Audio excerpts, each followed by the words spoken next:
Seguimos en la serie de predicaciones del libro de Éxodo y siempre para poner ese marco y no perder el panorama general del libro, me gusta recordarles una buena síntesis del tema del libro que encontré, que dice así: el tema de este libro es claramente la redención por intermedio de los poderosos actos de Dios. El líder de Israel es el Todopoderoso, usando a su siervo Moisés como instrumento.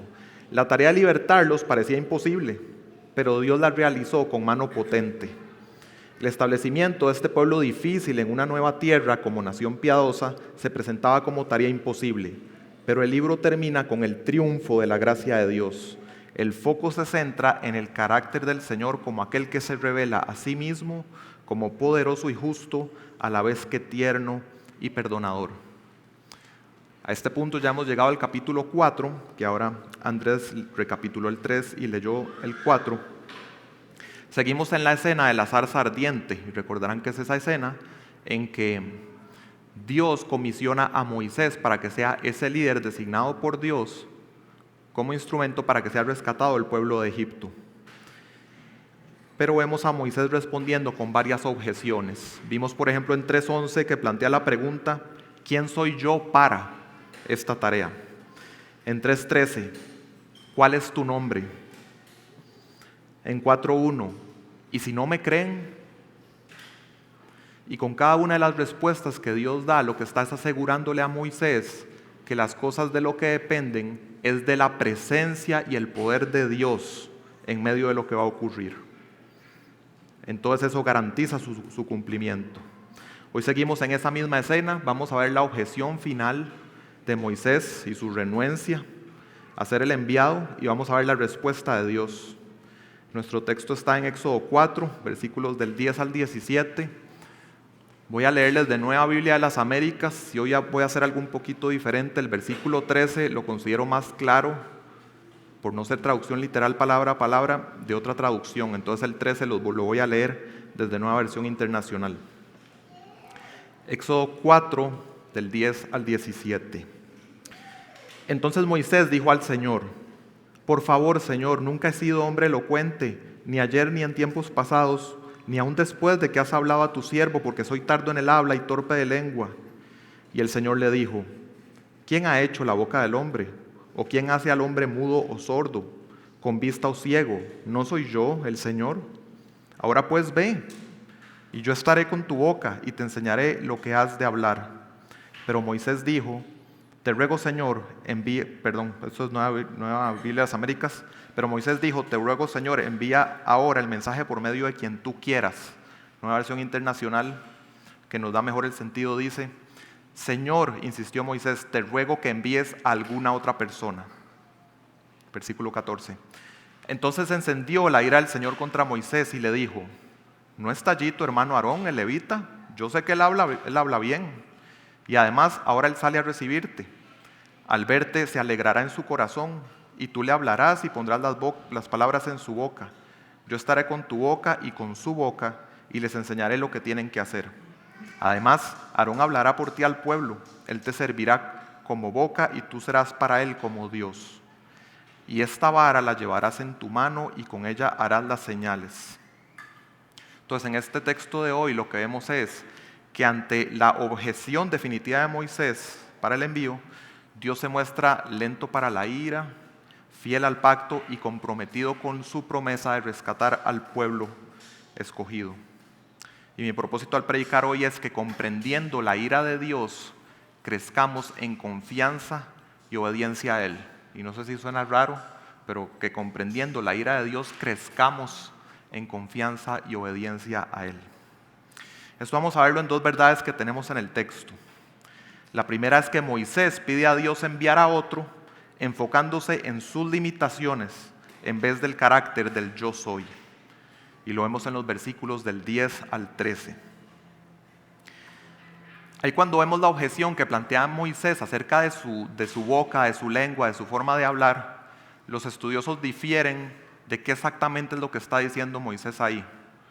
Y hay por lo menos 3 interpretaciones a las que muchos se apegan. La primera es que Moisés padecía algún tipo de discapacidad. tartamudo o alguna otra cosa. Y bueno, la tradición judía tiende a apoyar eso. Los que tradujeron de hebreo al griego la Septuaginta, que era el Antiguo Testamento en griego que se leía en tiempos de Jesús, esos traductores también consideraban que Moisés tenía una discapacidad, pero no todos creen eso. Otros creen que Moisés, el problema que tenía era que con los años en que se había distanciado, tenía ahora un problema con el idioma, particularmente con el egipcio. Porque hay otro pasaje en otro libro en que una de las frases que usa Moisés se usa con respecto al problema de tener como una lengua pesada o que no habla bien un idioma extranjero. Entonces algunos piensan que es más como un tema de idioma, que él cree que no va a poder comunicarse bien. Y la tercera postura tiene que ver más, y así lo traduce Nueva Biblia de las Américas, como un tema de elocuencia, como diciendo, y creo que en cualquiera de los tres casos aplica lo siguiente que voy a decir: Dios, el hablar no es mi fuerte, nunca me he caracterizado por ser un hombre de palabras. Entonces, queda abierto el tema de cuál de las tres puede ser, pero lo que vemos es que Moisés, este problema que tiene con su habla, es como la última excusa a la que recurre porque no quiere ser el enviado. Para este punto, debiera estar muy claro que Moisés, donde debe poner su mirada, es en el yo soy, en el yo siempre he sido y yo soy, pero él está haciendo todo lo contrario. Él pone la mirada en sí mismo, en el yo nunca he sido y yo no soy. Por eso cantamos ahora, iniciando el servicio, contempla a Dios. Es el llamado a Moisés en medio de esta conversación con Dios, y en dónde radicó su pecado, como vamos a ver. Entonces, cuando Dios nos llama a algo que no es nuestra fortaleza, nuestra tendencia es a huir. Está bien sentirnos insuficientes, pero si Dios llama deberíamos atender, eso debería resolver el asunto. Pero si no es nuestro fuerte, tendemos a las excusas. No soy apto para servir en la iglesia, no me viene natural ser servicial, no puedo ser paciente, no soy una persona sociable, no soy capaz de comprometerme, no puedo ser padre, no puedo ser maestro, no puedo ser misionero, no puedo ser pastor. Y el texto a lo que nos llama es que quitemos la mirada de nuestro carácter imperfecto y la dirijamos al carácter perfecto de un Dios fiel, todopoderoso, sabio, perfecto, amoroso. Algo interesante en la objeción de Moisés es que no solamente habla de yo nunca he sido, y cuando habla del yo no soy, incluso le dice a Dios: desde que empezamos esta conversación no veo ningún cambio. Y creo que eso apoya un poco el tema de que sea una discapacidad. Vemos entonces que Moisés tiene como una idea preconcebida, tiene una expectativa de cómo debería verse el plan de Dios. Tú deberías, para yo ser el instrumento que tú usas, tú deberías remediar esta debilidad. Y desde que empezamos a hablar, me has mostrado señales y cosas, que bien, pero eso tiene que ser remediado. Esa es la expectativa de Moisés y no necesariamente es el plan de Dios, remediar su debilidad. De hecho, hay un tono de reclamo en Moisés, y si no lo vemos claro aquí, el siguiente capítulo, en 5:22-23, vemos algo muy similar, que sí es claramente un reclamo, que vemos que dice: entonces Moisés se volvió al Señor y dijo: oh Señor, ¿por qué has hecho mal a este pueblo? ¿Por qué me enviaste? Pues desde que, a ese mismo elemento, desde que vine a Faraón a hablar en tu nombre, él ha hecho mal a este pueblo, y tú no has hecho nada por librar a tu pueblo. Nuevamente, Moisés quiere decirle a Dios cómo van a ser los detalles de su plan, qué debe hacer y en qué momento. Y lo lleva incluso a reclamar o a pretender darle consejo a Dios. En el versículo 11, donde empezamos a ver la respuesta que Dios le da a Moisés, lo primero que veamos primero lo que no dice. No le dice a Moisés que sea mentira que él tiene un impedimento para hablar. Entonces probablemente era cierto, lo damos por cierto. ¿Qué se dice Dios? Nuevamente afirma su soberanía, su poder, de que Él es poderoso para determinar cuál va a ser el plan y para que se cumpla por los medios que Él determine, aunque nos parezcan que no son los aptos. Y vuelve de nuevo a darle el mandato de envío a Moisés, afirmándole su presencia y su guía en medio de la misión. Entonces claramente vemos, el tema no se trata de la habilidad del ser humano, sino el llamado que Dios le da. De hecho, en retrospectiva, vemos en Hechos a Esteban diciendo que Moisés era poderoso en palabra y acción. Pero es por la obra que hizo el Señor, aunque no le remedió su impedimento, su discapacidad. Vemos también, por ejemplo, que el apóstol Pablo, los corintios decían que su presencia física es poco impresionante y su manera de hablar despreciable. Pablo mismo lo reconoce en un punto en que dice, aunque yo sea torpe en el hablar. Pero ¿en qué resultó que Pablo fuera torpe en el hablar? Para con los mismos corintios, que la fe de los corintios no descansara en la sabiduría de los hombres, sino en el poder de Dios. Y tal vez en un contexto un poco más cercano a nosotros, podemos pensar en un hombre como John Piper, con el que me identifico en esto que voy a decir. John Piper dice que él, en la secundaria, en la universidad empezando, él siempre prefirió que sus notas fueran más bajas con tal de no tener que hacer ningún tipo de presentación oral. Pero cuando él entendió que Dios lo llamó a predicar su palabra, clamó a él que lo ayudara la primera vez que tuvo que hacerlo, y ahí no hubo vuelta atrás. Cuando Dios llama, atendemos. El apóstol Pablo dice, no que seamos suficientes en nosotros mismos para pensar que cosa alguna procede de nosotros, sino que nuestra suficiencia es de Dios, el cual nos hizo suficientes como ministros. Entonces, cuando pensamos en habilidades, en fortalezas, en dones espirituales inclusive, lo que nos parece lógico es, sí, yo quiero darle gloria a Dios por medio de mis fuertes, de mi fortaleza. Un texto como el de hoy a lo que nos llama es a meditar. ¿Estamos dispuestos que cuando Dios nos llama en un área de debilidad, sin remediárnosla, estamos igual de dispuestos a que sea glorificado el Señor por medio de nuestras debilidades? Más bien, en el libro de doña Brenda, que vi que ahí estaba firmando algunas dedicatorias, ella ve 4 ejemplos de Antiguo Testamento. Ahí pueden verlo. Uno de los 4 es justo el pasaje que estamos viendo hoy, de la discapacidad de Moisés. Ve también el ejemplo de Mefiboset, de Jacob, el de Sansón, que cumplen el propósito de Dios finalmente, aún a pesar de sus discapacidades. En el Nuevo Testamento tenemos, por ejemplo, cuando Jesús sana en Juan 9 a un ciego de nacimiento, y vemos que Jesús le dice a sus discípulos, que les hace una pregunta, ni este pecó ni sus padres, sino que está ciego, ¿para qué? Y recuerden que en la Biblia un para qué siempre nos apunta a propósito. Está ciego para que las obras de Dios se manifiesten en él. Así funciona en el Evangelio. Que la excelencia del poder sea de Dios y no de nosotros. Que quede bien claro. Entonces, en cuando ya Moisés dice esto en versículo 13, que lo leí en las 2 versiones, es más precisa la traducción de las traducciones que no son literales, porque los que conocen del hebreo tienen claro que aquí lo que está usando Moisés es un hebraísmo, una frase que lo que quiere decir realmente es, elige a cualquiera menos a mí. Entonces podemos ver que quizá Moisés, si pudiéramos pensarlo así, justificándolo, Moisés no tiene la intención primaria de desobedecer a Dios, pero su temor, que hace que tiemble ante la importancia y la grandeza de este llamado, hace que sí termine entonces desobedeciendo. Al final el resultado es el mismo. Entonces, aunque tal vez no se ve como algo primario, rebeldía o desobediencia, al final el no ver a Dios sino a sí mismo sí termina en desobediencia.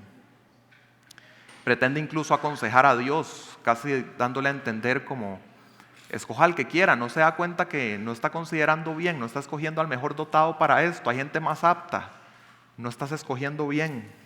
Es casi una acusación de que no estás seleccionando lo óptimo. Lo que queda claro al final, después de las preguntas y respuestas, de las objeciones, a donde se tenía que llegar finalmente, es que Moisés no quiere. Moisés no quiere ser el enviado. Aunque tenemos clarísimo que Moisés sí quería que el pueblo fuera rescatado, pero este tema de ver su propia insuficiencia es una barrera para que cumpla la voluntad de Dios. Entonces, en últimas, no quiere ser el enviado. Y podemos pensar que hay algo de humildad en Moisés, pero tenemos que tener algo muy claro. Cuando ya cruzamos esa frontera de decir no puedo, cuando claramente Dios nos está llamando a ir a hacerlo, ya ahí nos pasamos la frontera de la humildad al orgullo. El servidor humilde se enfoca mayormente en la gloria de Dios y su voluntad y no en su propia insuficiencia. Otra manera en que podemos pensarlo es esta. ¿Qué ser humano en su naturaleza sí sería digno de ir a atender la tarea que Dios le da? Absolutamente nadie. Todos podríamos excusarnos. El tema nuevamente no es la habilidad humana, sino el Dios que llama. Me gusta cómo resume todo esto John Calvin. Voy a citarlo. La falta de Moisés consiste en no depositar todas sus preocupaciones en Dios y en dejar de lado su debilidad.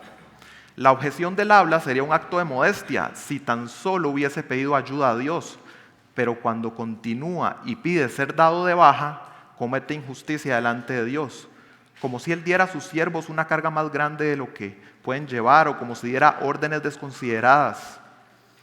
Y eso es digno de reprensión, aunque tuviese alguna mezcla de virtud. Sin importar la dificultad que encontremos, esto debe ser suficiente ánimo para nosotros. 2 puntos. Que siempre Dios escoge ministros suyos, aunque ellos en sí mismos no sean buenos para nada. Él los forma y prepara para la obra. Ciertamente es lícito temer ante las dificultades, siempre y cuando nuestra ansiedad no venza el deseo de obedecer. Lo que sea que Dios encomiende no ha de ser rechazado jamás, bajo ningún pretexto. Además vemos que los instrumentos que parecen poco apropiados son los que Él emplea especialmente para que su poder sea más evidente, su gloria resplandece demostrando que puede hacer todas las cosas sin ayuda externa.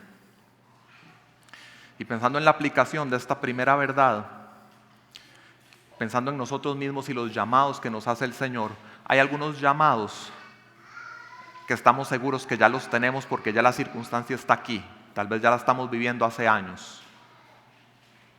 Simplemente ya estamos en esa situación.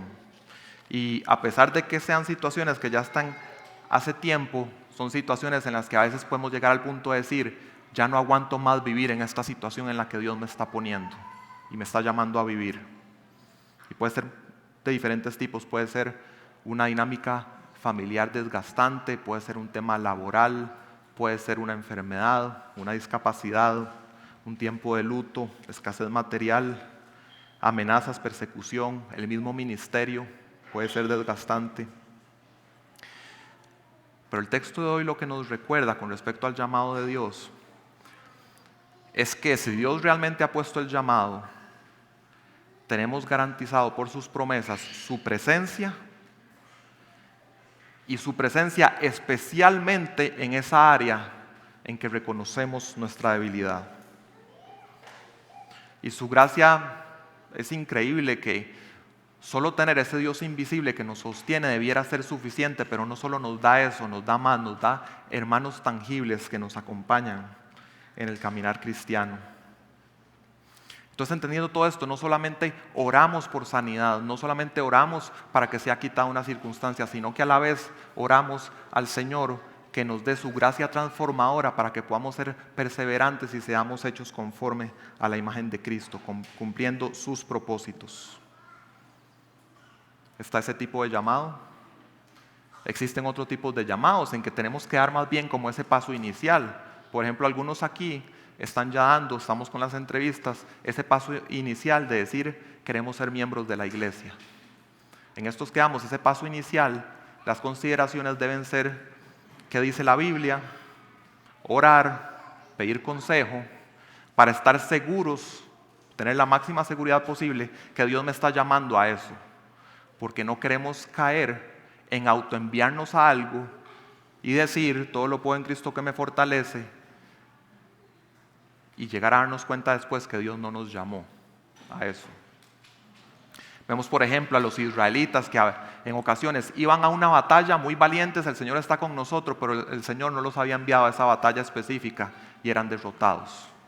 Entonces queremos tener seguridad en los llamados del Señor. Y ahí sabemos que su promesa hasta el final se va a cumplir, su propósito. Pudiera ser que hasta nos autoengañemos y queramos como usurpar el llamado que Dios tiene para otro y tomarlo como si fuera para nosotros. A veces queremos los llamados de otras personas, las habilidades de otras personas, pero cada uno tiene su propio llamado. Y todo debe ser conforme a lo que Dios llama y a quien Él envía. Y aquí vemos a Moisés queriendo el llamado de otro, el llamado de cualquier otro que sea el que no le toca ir. Dios envía a otro. Y la respuesta de Dios la vamos a ver en la segunda verdad. Y es que la ira de Dios se encendió contra Moisés y le indica que Aarón hablará por él al pueblo. Eso lo vemos en los versículos del 14 al 17. Si vamos leyendo la Biblia en orden, esta es la primera vez que se dice que la ira de Dios se enciende contra alguien. Aunque ya se ha visto aquí, en la caída, en el diluvio, hay diferentes situaciones en que vemos cosas que empatan con la teología que tenemos de la ira de Dios, pero aquí es la primera vez que explícitamente se dice que la ira de Dios está sobre una persona específica o se encendió contra esa persona. Y es vital que tengamos un buen entendimiento, una buena concepción bíblica de qué es la ira de Dios. Es tremendamente importante y muy práctico. Y eso quiero invertirme en esta segunda verdad. Porque esta doctrina de la ira de Dios es de las más atacadas y peor entendidas que tenemos en nuestros contextos. De hecho, que escuché un podcast de un ministerio bastante reconocido de 6 partes sobre la ira de Dios, y en un episodio específico van a definir la copa de la ira de Dios o la ira de Dios en general. Al inicio del episodio dan una definición bíblica bastante buena de la ira de Dios. Mencionan el pecado del hombre, la justicia de Dios, que son los dos componentes principales a tomar en cuenta ahí con la ira de Dios. Pero después dicen, esa es la definición tradicional, es demasiado simplista. En realidad la definición es más profunda y más matizada. Y después pasan 1 hora en que lo escuché 2 veces para contabilizarlo. No mencionaron ni una vez el pecado del ser humano. Y eso es a lo que nos enfrentamos incluso dentro de la iglesia evangélica. La tergiversación o el quitar por completo silencio con respecto a la ira de Dios. En películas, en libros como La Cabaña, que explícitamente afirman que la ira de Dios no existe. Y en realidad no es algo complicado. Aunque en este podcast dicen cosas que son valiosas, esto no es complicado. Dios es justo, eternamente, perfectamente justo. Y esa justicia se va a manifestar en el tiempo, retribuyendo el pecado y la maldad con juicio. Básicamente es eso. Incluso en el podcast consideran, lo que es bien sabido por los estudiosos, el pasaje sede para estudiar la ira de Dios, Romanos 1, y la porción completa desde capítulo 1, capítulo 3, y ¿qué termina diciendo? Versículos 22 y 23, habla de la justicia de Dios y habla de que todos pecamos y estamos destituidos de la gloria de Dios. Preparando el terreno ¿para qué? Necesitamos que no seamos declarados culpables delante de Dios, necesitamos ser justificados delante de Dios, y eso solo se puede en Cristo. Es importante que entendamos la ira de Dios y la justicia con la que necesitamos que nos revista, que no es propia, que es la de Cristo, acreditada a nuestro favor.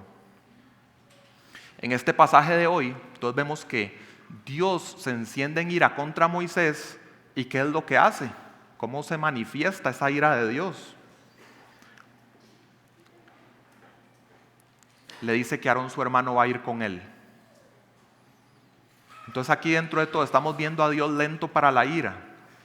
Es una conversación en que tal vez desde la primera objeción ya Dios pudo haber saltado a lo que hace aquí al final, pero Él es lento, escucha todas las objeciones de Moisés, le responde amorosamente, y al final es lento para la ira en que no desecha a Moisés. Igual va a seguir usándolo en sus propósitos, y en un sentido hasta le da lo que quiere. Pero darle lo que quiere a Moisés En ese sentido, la ira de Dios se va a mostrar como una disciplina hacia Él, dándole lo que quiere, y va a enfrentarse a lo que pierde por escoger ese camino y a las consecuencias negativas del camino alternativo de Aarón. Vemos que Dios le llama a Aarón el levita, y esto a lo que apunta es que aquí hay una pérdida para Moisés, en que todo parece apuntar que el honor del oficio sacerdotal en el diseño original de Dios iba a ser para Moisés, pero Moisés se autodescalificó y entonces eso dio la oportunidad para que fuera Aarón.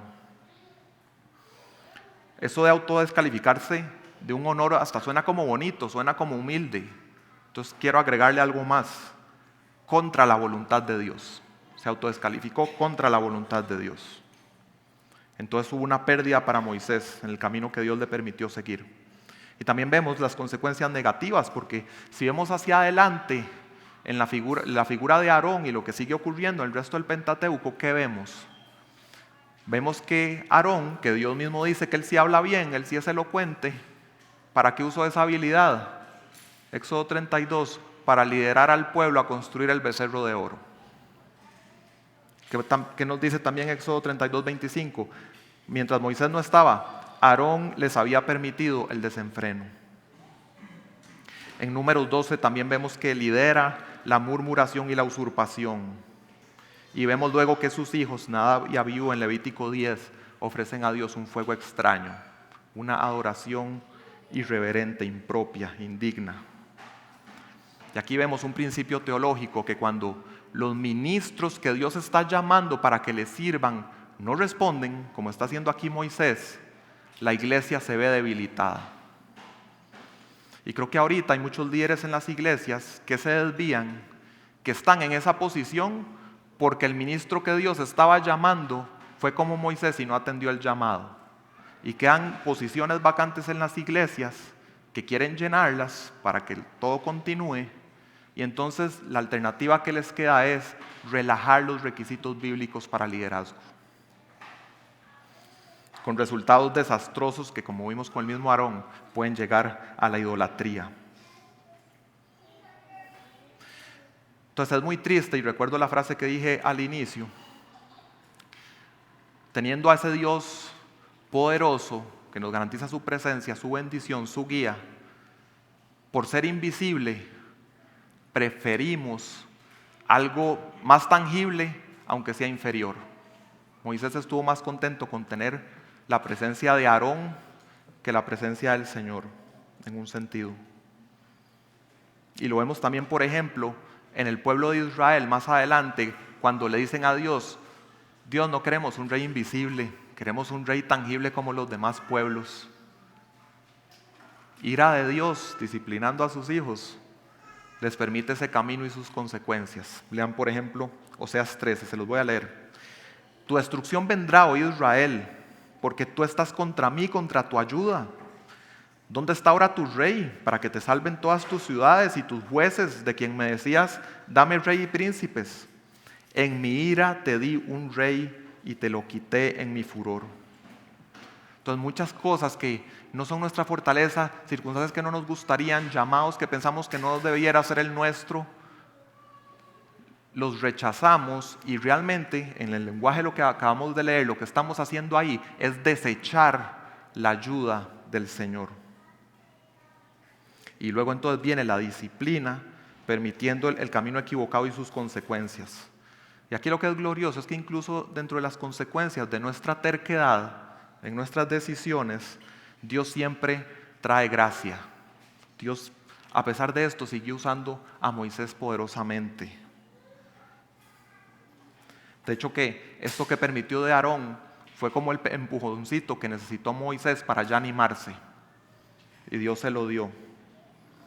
Entonces vemos que Dios extrae incluso de nuestro pecado material para seguirnos dando más gracia. Entonces, ¿cómo se ve esto de la inclusión de Aarón? Lo vemos en versículos 15 y 16. El ejercicio profético ya no iba a ser como Dios lo había diseñado a través de Moisés.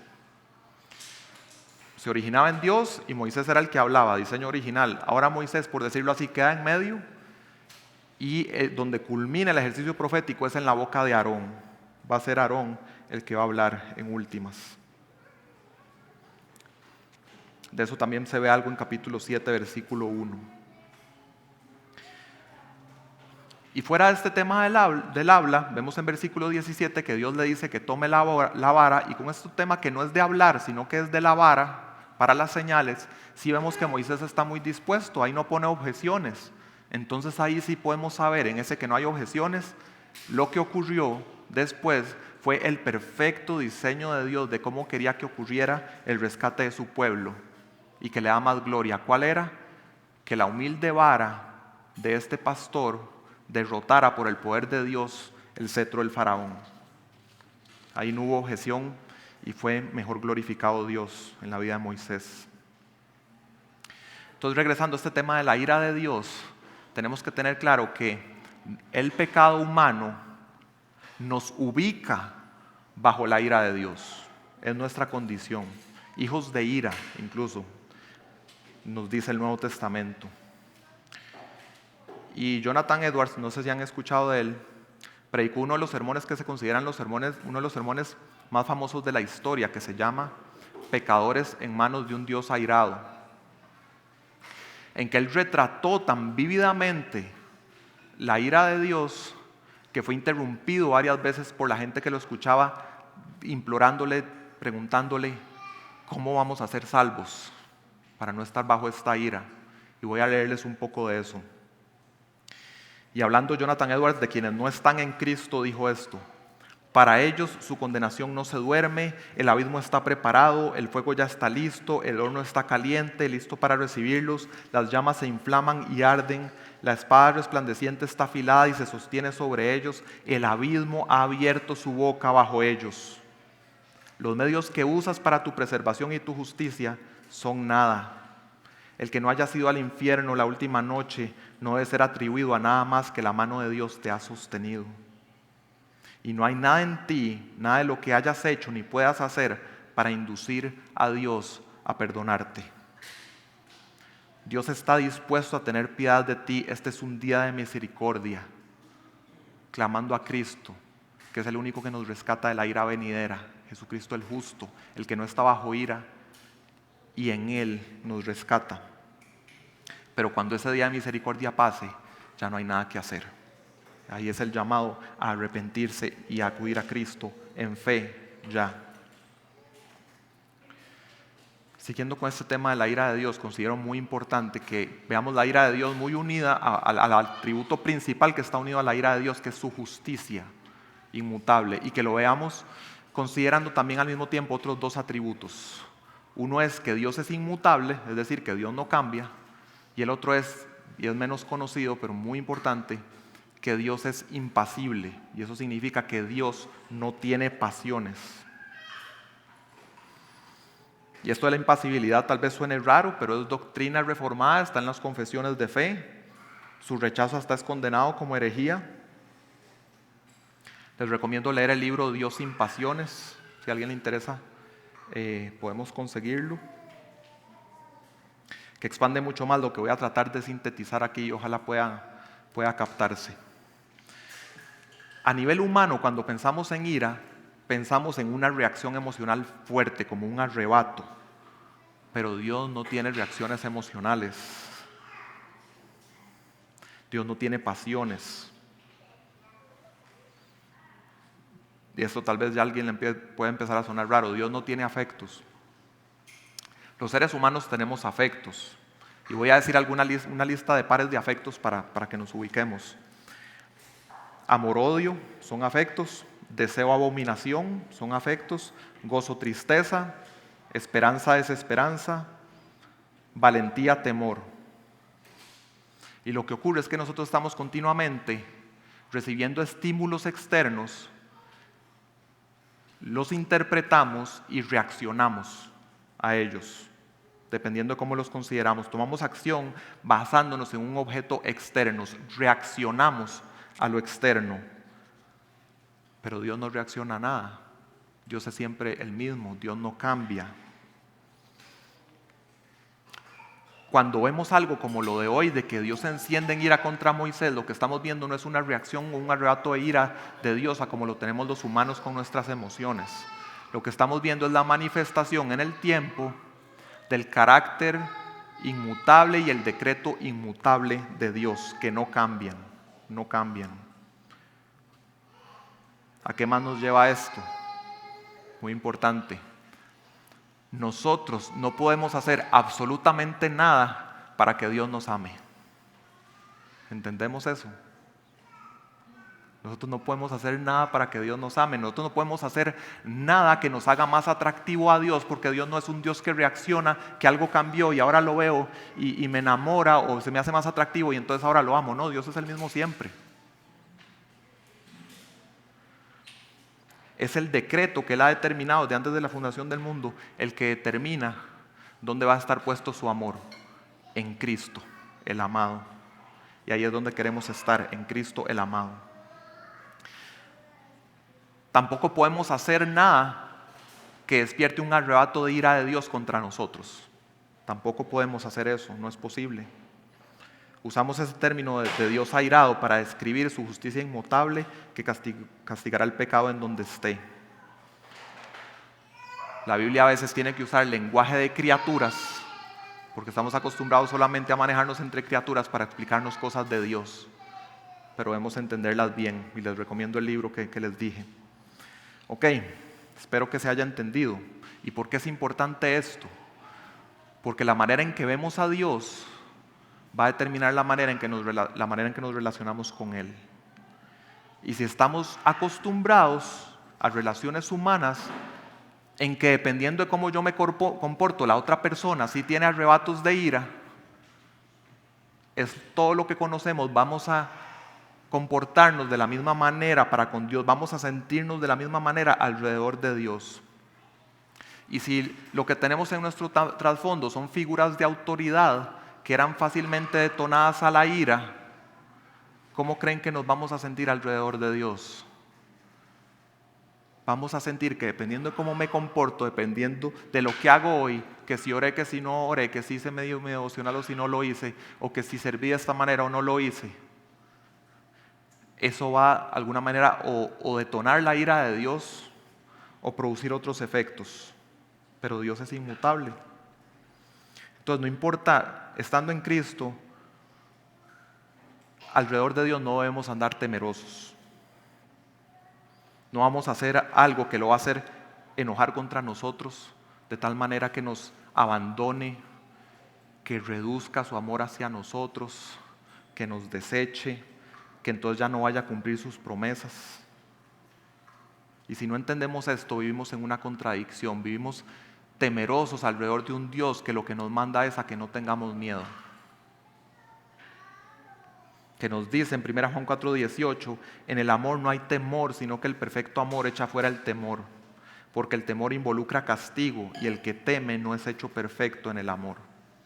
Y en ese versículo está la frase perfecto amor. Y uso esa frase para conectar algo que les estaba explicando sobre los afectos que tenemos los humanos, pero Dios no. Es esta frase: lo que son afectos en nosotros, por ejemplo el amor, lo que son afectos en nosotros son perfecciones en Dios. Entonces esta doctrina de que Dios no tiene pasiones, ¿qué más nos dice? Voy a leer. Nos lleva a reconocernos como criaturas cambiantes y débiles, pero a la vez nos hace ver la perfección esencial e inmutable de nuestro Dios. Usted puede despertarse y no sentirse muy amoroso con los demás. Tiene días malos, cambios de humor, rabietas, depresión, miedo, preocupación, ansiedad, tensión, amargura, resentimiento y más. Está siendo constantemente superado por todo tipo de cosas externas. Y como vimos, Dios no es superado por cosas externas que lo hagan cambiar de parecer. No es así con Dios. Dios no tiene días en que está de mal humor, no tiene un estómago que gruñe de hambre, ni brazos que se cansen, ni piernas que tiemblan, ni mente que necesite cafeína, ni cabeza que duela, ni corazón que se acelere, ni cambios hormonales. No tiene lujuria, ni rabia violenta, ni depresión, ni miedo, ni ansiedad. Entonces con Dios no es que en un momento ama y algo cambia y entonces ahora no ama. No, Dios es amor. O sea, el amor no es un atributo de Dios, aunque tendemos a verlo de esa manera porque como humanos lo que nos facilita entender a un Dios que lo finito no puede contener lo infinito, pero hacemos un esfuerzo, es como hacer compartimentos de atributos de Dios y sumarlos. Pero no, el amor en un sentido no es un atributo de Dios. Dios es amor, es una perfección. Y es un amor que no es como el de nosotros, que es un afecto. Dios es sin pasiones, Él es el yo soy, el que soy. Y a veces pensar en ese tema de que Dios no tiene pasiones pudiera hacernos pensar, y lo que significa es que hay que masticarlo un poquito más para entenderlo, nos puede hacer pensar como que entonces Dios es frío, Dios es insensible, Dios está como adormecido, Dios es apático, es indiferente, pero más bien es todo lo contrario. En las cosas que los humanos son cambiantes, en Dios son constantes, una perfección. Entonces no vemos un atributo que cambia de un momento a otro, o que ahorita sí está presente el amor de Dios y luego no lo está en la siguiente escena. Lo que vemos es resplandeciendo de forma constante la perfección divina. Es el fundamento de nuestra fe cristiana. El amor de Dios es esencial, inmutable, eterno. Y eso es un verdadero consuelo para nosotros, que el amor de Dios sea así. Aunque a veces nos gustan los cambios, los altos y los bajos, el drama. No, constante el amor de Dios. Él no tiene pasiones. Entonces, para un atributo de Dios podemos ver el afecto humano. Y he puesto el ejemplo del amor, pudiera usar la ira también, que estamos hablando de ira. Se toma el afecto humano y, por decirlo así, si pudiéramos agarrar ese afecto humano y limpiarlo de los efectos de la caída, de lo cambiante de las criaturas, lo que quedaría ahí es esa perfección divina que no cambia. Entonces tenemos un amor perfecto de Dios que no cambia, una misericordia perfecta de Dios que no cambia, una justicia perfecta de Dios que no cambia. Entonces ahora viene la pregunta más importante. Con respecto a esa última que está ligada a la ira. ¿Qué hago yo ante una justicia perfecta de Dios que no cambia, que sin lugar a dudas va a castigar el pecado? ¿Qué esperanza tengo de escapar de su justicia y su juicio? Pues ese mismo Dios inmutable determinó la buena noticia del Evangelio, que todos los que ponen su confianza y su fe en Jesucristo, en su obra perfecta consumada, van a ser salvos de la ira del Señor. Salvos con toda seguridad. Y saber que Dios es inmutable y que el mensaje de su evangelio que procede de Él tampoco cambia, nos permite acercarnos al pecador, anunciarle el evangelio, aunque si ese pecador ya el Espíritu Santo le ha mostrado la convicción de pecado, de que no tiene esperanza, de que simplemente está a espera de juicio porque está condenado a castigo eterno. El inmutable evangelio nos permite decirle: el arrepentido que pone su fe en Jesucristo con toda seguridad va a ser salvo, porque el Dios inmutable lo ha prometido. Y ese Dios inmutable que no cambia es el que necesitan nuestras vidas. En medio de las dificultades, de las aflicciones, de nuestro propio pecado, solo en Cristo tenemos el fundamento sólido, esa base inconmovible que le da un propósito y una garantía a nuestras vidas. Como lo hace varias veces el salmista, recurrimos a la fidelidad inmutable del yo soy como nuestra ancla y nuestro pilar. Por eso acabamos de cantar: Cristo el ancla firme y fuerte. Es bueno que esto sean perfecciones divinas, es bueno que Dios sea perfecto en su justicia, retribuyendo al pecado, porque si no, no pudiéramos confiar en su promesa de que un día estaremos con Él en cielo nuevo, tierra nueva, en los que mora la justicia, y nos va a haber librado incluso la presencia del pecado y estaremos en gozo con Él. Esto es práctico, familia. Les voy a leer otra porción. Podemos decirnos unos a otros que sin importar las aflicciones que Dios permita en mi vida y sin importar cuán pecador sea, el amor de Dios hacia mí en Cristo no cambia.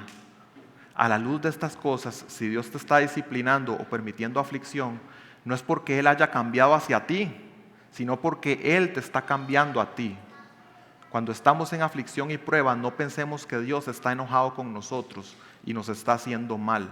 Más bien nos preguntamos, ¿qué lecciones me está enseñando Dios y cómo debo ser cambiado por esta aflicción? Si es un Padre amoroso, y de hecho lo es, su propósito no es condenar, sino disciplinar, enseñar, instruir. Ese es el amor inmutable, perfecto de Dios. Cuando le dice a Jeremías, con amor eterno te he amado. Cuando nos dice que nosotros lo amamos porque Él nos amó primero. Cuando nos dice que Dios muestra su amor para con nosotros en que aún siendo pecadores, Cristo ya había muerto por nosotros. Lo vemos también cuando Romanos 8 dice: porque estoy convencido que ni la muerte, ni la vida, ni ángeles, ni principados, ni lo presente, ni lo porvenir, ni los poderes, ni lo alto, ni lo profundo, ni ninguna otra cosa creada, o sea, nada de este mundo incierto y cambiante, nos podrá separar del amor de Dios que es en Cristo Jesús, Señor nuestro.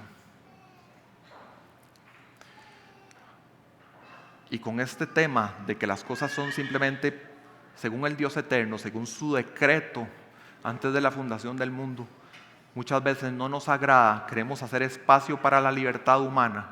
Queremos agarrar este pasaje de Romanos y decir, toda esta lista de cosas no me pueden separar del amor de Cristo, pero yo mismo sí.